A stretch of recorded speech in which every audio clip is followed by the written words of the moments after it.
Hi, friends. I am so excited to be here reading a Christmas story with you. We sure do miss you, all of you at Sunrise, the congregation, Sunrise Kids, all of our leaders within the church. We have really missed seeing you. As many of you know, we moved to Ohio in July. So, right now, I'm actually going to be reading the book, The Christmas Story, to you from my classroom here in Ohio. I now teach fourth grade in Reynoldsburg, Ohio. We love it here, but we sure do miss you. So, today I'm going to read to you my favorite Christmas story, The Polar Express by Chris Van Allsburg.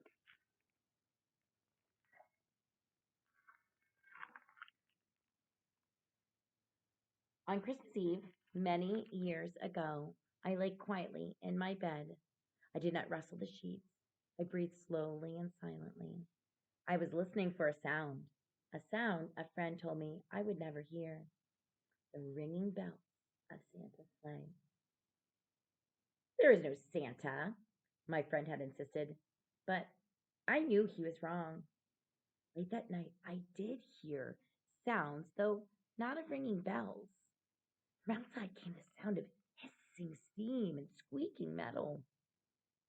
I looked through my window and saw a train standing perfectly still in front of my house.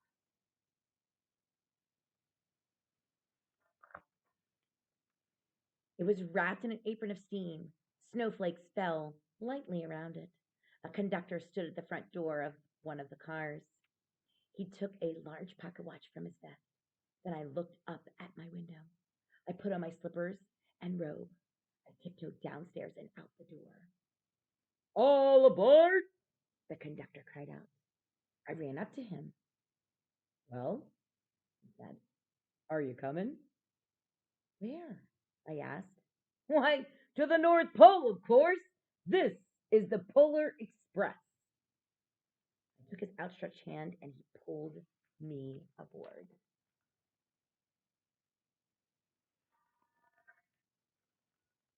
The train was filled with other children, all in their pajamas and nightgowns. We sang Christmas carols and ate candy with nougat centers as white as snow. We drank hot cocoa as thick and rich as melted chocolate bars. Outside, the lights of towns and villages flickered in the distance as the Polar Express raced northward.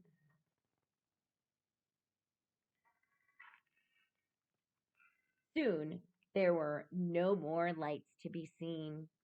We traveled through cold, dark forests where lean wolves roamed and white tailed rabbits hid from our train as it thundered through the quiet wilderness. We climbed mountains so high it seemed as if we would scrape the moon.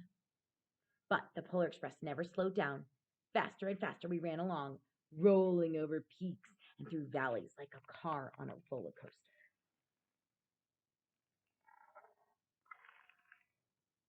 The mountains turned into hills, the hills to snow covered plains.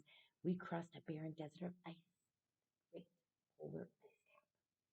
Lights appeared in the distance. They looked like the lights of a strange ocean liner sailing on a frozen sea. There, said the conductor, is the North Pole.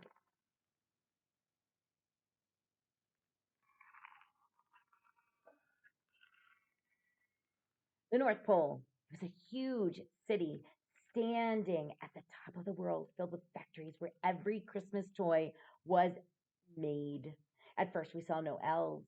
They were gathering at the center of the city, the conductor had told us. That is where Santa will give the first gift of Christmas. Who receives the first gift? We asked. The conductor answered, he will choose one of you.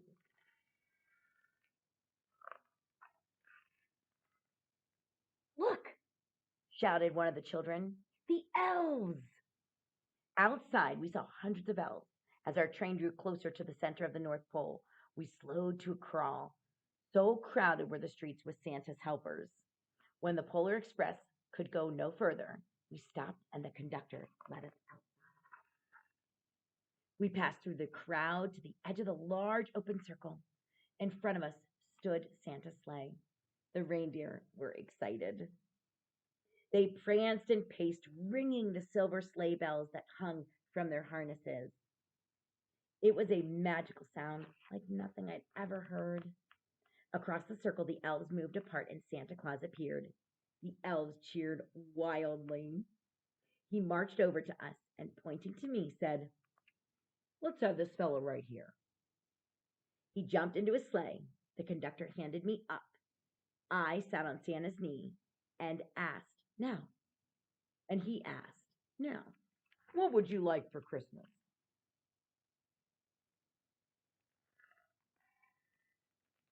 I knew I could have any gift I could imagine, but the one thing I wanted most for Christmas was not inside Santa's giant bag. What I wanted more than anything was one silver bell from Santa's sleigh. Then he gave me a hug and handed me to an elf who told him to cut off a bell from the reindeer's harness. The elf tossed it up. He stood holding the bell high above him and called out, "The first gift of Christmas."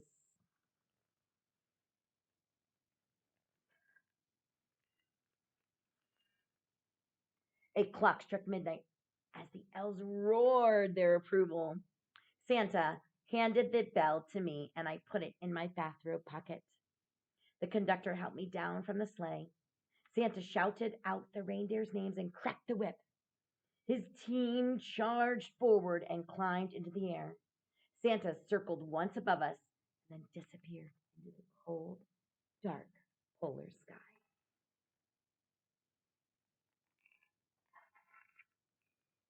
As soon as we were back inside the Polar Express, the other children asked to see the bell.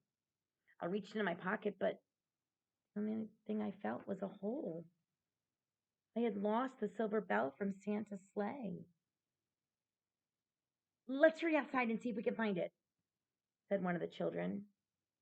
But the train gave a sudden lurch and we started to move. We were on our way home.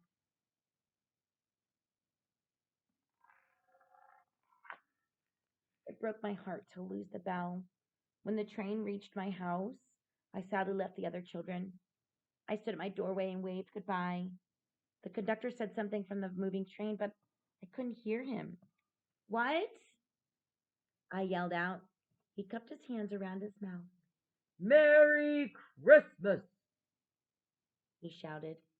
The Polar Express let out a loud blast from its whistle and sped away.